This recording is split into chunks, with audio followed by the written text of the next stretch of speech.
Welcome to Study Rekna. Today we'll discuss about elementary real analysis of semester 1. Here is the syllabus.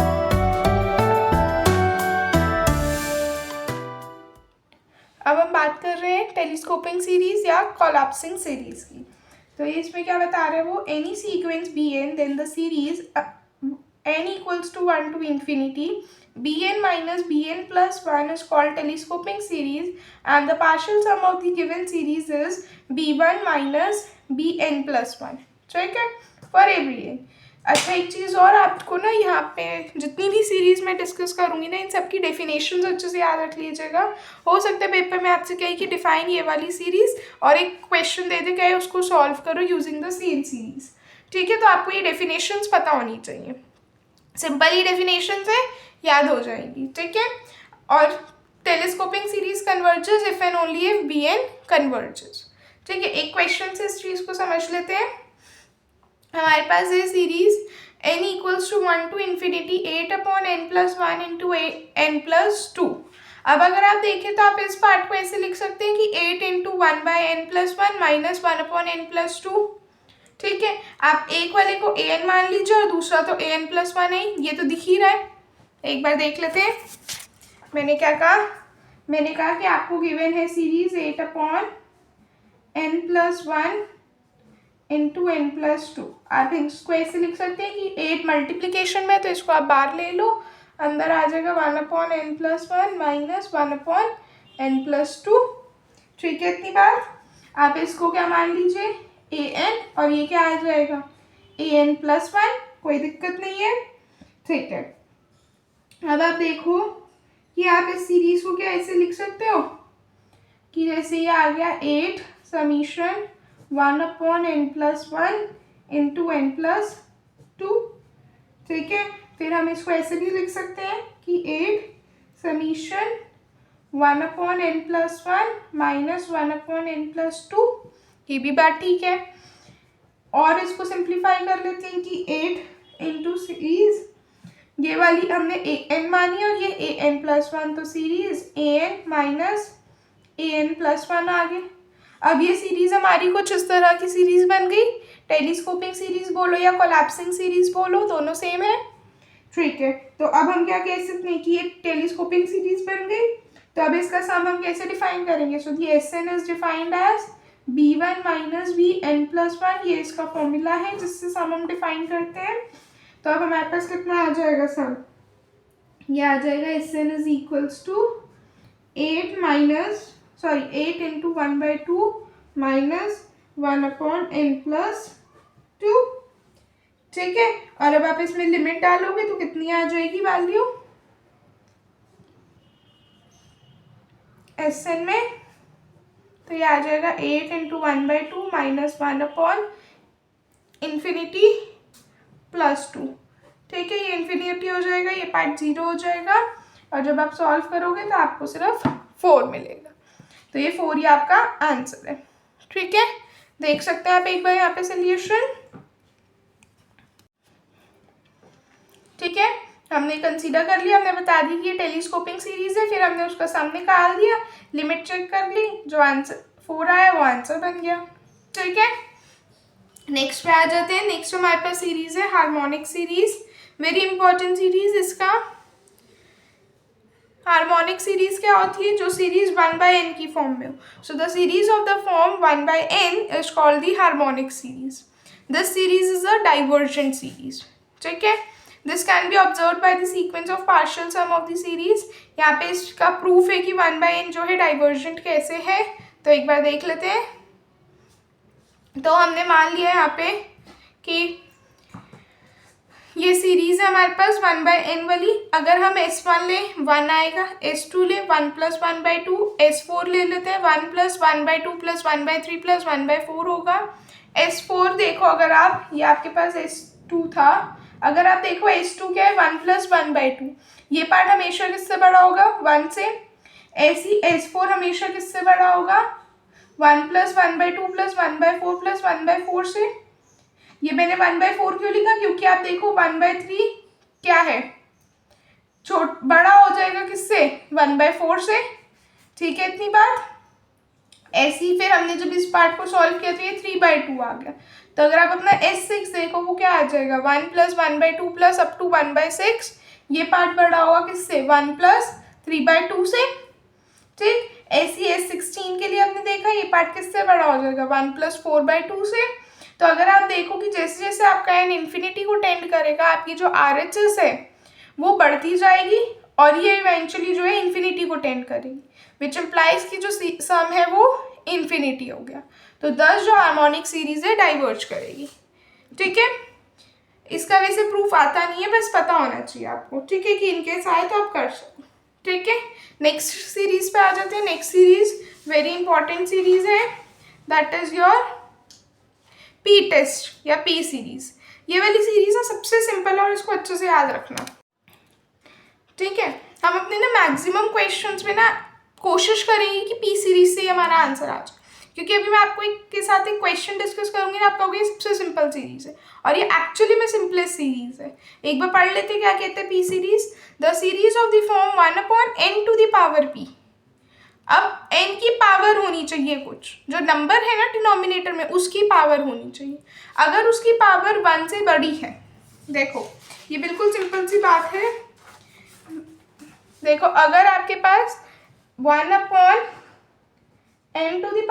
का कोई form है और ये जो p की वैल्यू है अगर ये 1 से बड़ी है तो सीरीज कन्वर्जेस।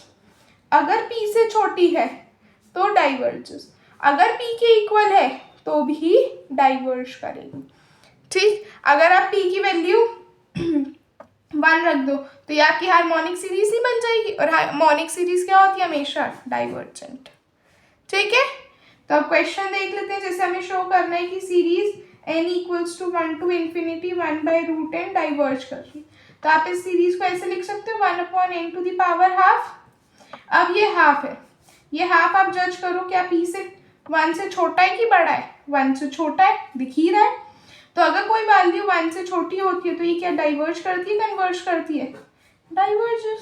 सो यूजिंग पी टेस्ट हमने दिखा दिया कि ये डाइवर्जेंट है। आप देख लेंगे कितना छोटा सा प्रूफ है। ये क्वेश्चन है जब आप आगे लिमिट कंपैरिजन टेस्ट पे जाओगे ना, तो वहाँ पे आप पी सीरीज से बता सकते हो कि ये डाइवर्ज कर रही है कि कन्वर्ज कर रही है। ठीक है, अब हम बात कर लेते हैं Cauchy criteria of convergence of series.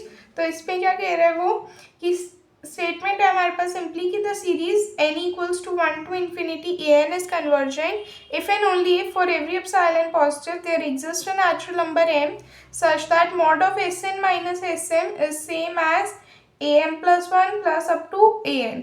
It is less than epsilon for every n and m greater than equal to m. The series converges if and only if the sequence of the partial sum Sn converges. If and only if the sequence of the partial sum is Cauchy sequence.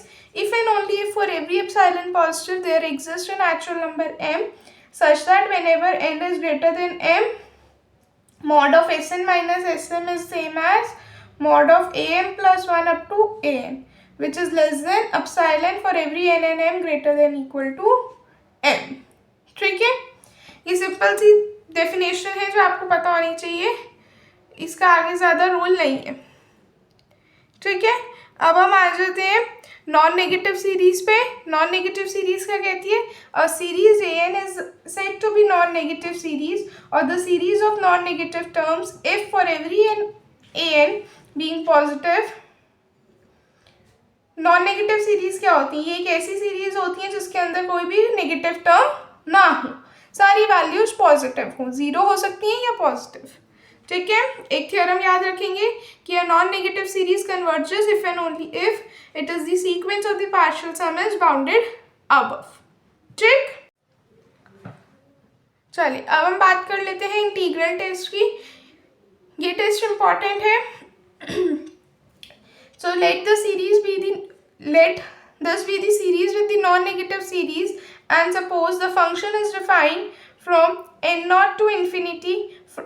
From this to real numbers, it is a continuous monotone decreasing function such that the limit of fx is 0.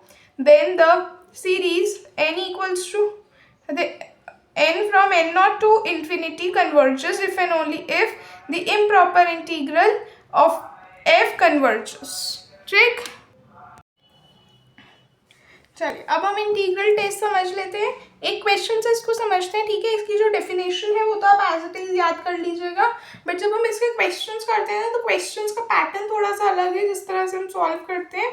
तो हम क्या करेंगे, सबसे पहले जो हमारे पास main series given होगी ना वो हमें एन की फॉर्म में होगी, ठीक है। हम उसको जो है एक्स की टर्म्स में कंसीडर कर लेंगे। फिर हम देखेंगे कि वो फंक्शन कंटिन्यूस है कि नहीं है। अगर वो फंक्शंस कंटिन्यूस आ जाते हैं तो इट मीन्स वो हमारा क्राइटेरिया फुलफिल कर रहा है इंटीग्रल टेस्ट का। फिर हम उस फंक्शन का जो है डेरिवेटिव लेंगे। डेरिवेटिव लेने के बाद हम देखेंगे कि देखो इसका क्राइटेरिया क्या है इंटीग्रल टेस्ट का, मैं लिख के बताती हूँ आपको ज़्यादा बेटर रहेगा। हम जो है ना ऑलमोस्ट इंटीग्रल टेस्ट के सारे क्वेश्चंस में ये क्राइटेरिया लगाते हैं। क्या है, सबसे पहले आप देखोगे आप उसको एक्स की टर्म्स में रख लोगे जो भी आपकी सीरीज है, ठीक है। दूसरा स्टेप होगा कि आप चेक करोगे कि वो कॉन्टिन्यूस फंक्शन है कि नहीं है। अगर कॉन्टिन्यूस होगा तो ही क्राइटेरिया फुलफिल होगा, ठीक है। क्राइटेरिया सारे फुलफिल होने चाहिए। फिर थर्ड उसमें आप चेक करोगे क्या ये फंक्शन मोनोटोन डिक्रीजिंग फंक्शन है कि नहीं है। बेसिकली देख लेना डिक्रीजिंग है कि नहीं है, ठीक है। उससे पहले जो है आप यहाँ पे कंटिन्यूस फंक्शन देख लिया और उसका डेरिवेटिव कर देना यहाँ पे, ठीक है। फिर देख लिया डिक्रीजिंग है कि नहीं है। फिर आप उस पर लगाना लिमिट, ठीक है। लिमिट लग गई, लिमिट आ जाएगी आपके पास। फिर आप उस पर इंटीग्रल ले लेना, फिफ्थ स्टेप इंटीग्रल ले लेना और आपके पास आंसर आ जाएगा। ये क्वेश्चन से समझते हैं। हमारे पास क्वेश्चन है यहाँ पे कि सीरीज है हमारे पास n equals to 1 to infinity n upon n square plus 10, ठीक है। अब हम अपनी सीरीज को क्या ऐसे लिख सकते हैं कि let f x is equals to x upon x square plus 10, ठीक है। क्लियरली फंक्शन क्या होगा, कंटिन्यूस होगा। डेरिवेटिव देख लेते हैं अब इसका, x square plus 10 minus 2 x square upon x square plus 10 का होल स्क्वायर, ठीक है। इसको हम और सिंप्लीफाई करके लिख लेते हैं तो minus x square plus 10 upon x square plus 10 का होल स्क्वायर, ठीक है इतना। अब अगर आप देखो तो ये वाली वैल्यू हमेशा लेस देन 0 होगी, तो हमें पता चल गया कि ये फंक्शन क्या है, डिक्रीजिंग फंक्शन है, ठीक है। फंक्शन जो है मोनोटोन डिक्रीजिंग आ गया। अब हम क्या करेंगे, अब अगर आप ध्यान से देखो तो ये फंक्शन आपका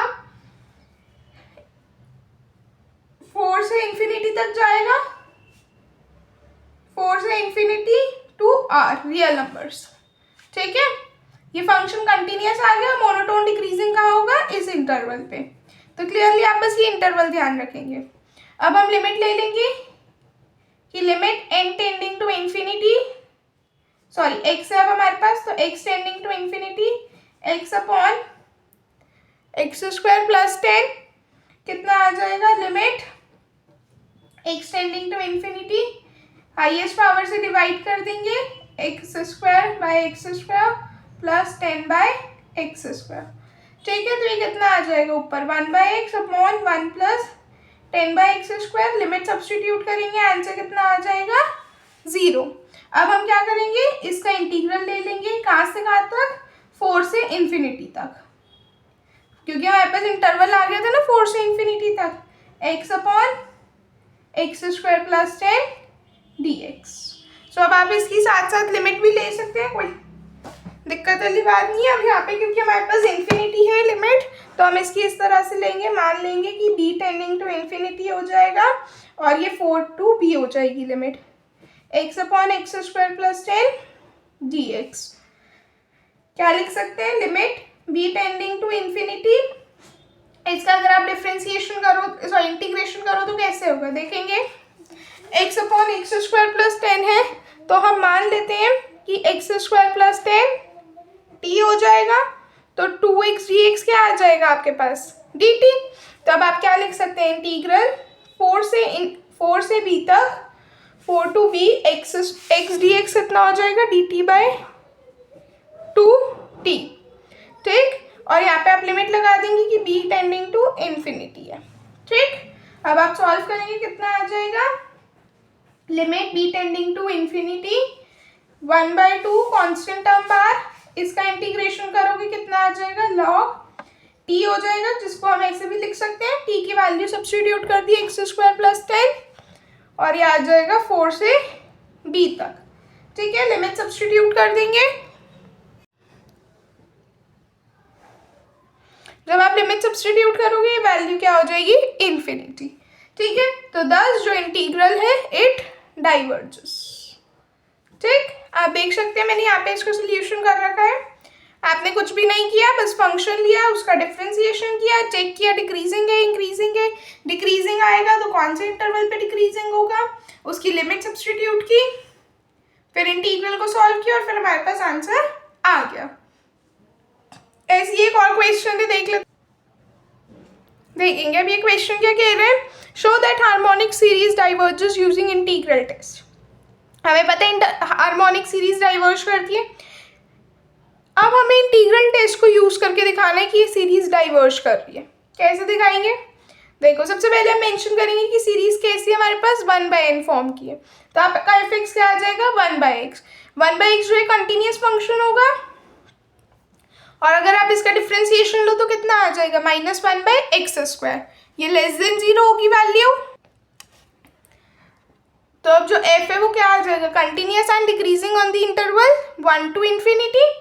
तो अब आप लिमिट ले लोगे 1/x, कितना आ जाएगा, लिमिट 0 आ जाएगी। जब आप x की वैल्यू इन्फिनिटी डालोगे it will be 0। Integral solve करेंगे 1 to ∞ 1/x dx। Limit b tending to infinity देख लेंगे एक बार, लिमिट कैसे लगाएंगे 1 to ∞ 1/x dx। ठीक है, limit b tending to infinity 1 से b तक 1/x dx आ जाएगा। ठीक है, कितनी आ जाएगी वैल्यू, ये आ जाएगा हमारे पास limit b tending to infinity log x। ठीक, और लिमिट लगा देंगे 1 से b तक। ठीक है, और b की वैल्यू क्या हो जाएगी, इन्फिनिटी, तो आप यहाँ पे इन्फिनिटी लिख लेंगे। तो अब ये कितना आ जाएगा, upper limit minus lower limit, तो log 1 तो वैसे ही ये वैल्यू 0 हो जाती है और ये इन्फिनिटी हो गई, तो इन्फिनिटी में से कुछ सब्ट्रैक्ट करोगे इन्फिनिटी ही रहेगा। ठीक, आप देख सकते हैं। सो आई होप ये लेक्चर आपको पसंद आया होगा। कोई डाउट्स है आप कमेंट सेक्शन में पूछ सकते हैं। नेक्स्ट टॉपिक के लिए बने रहें, तब तक के लिए चैनल को लाइक करें।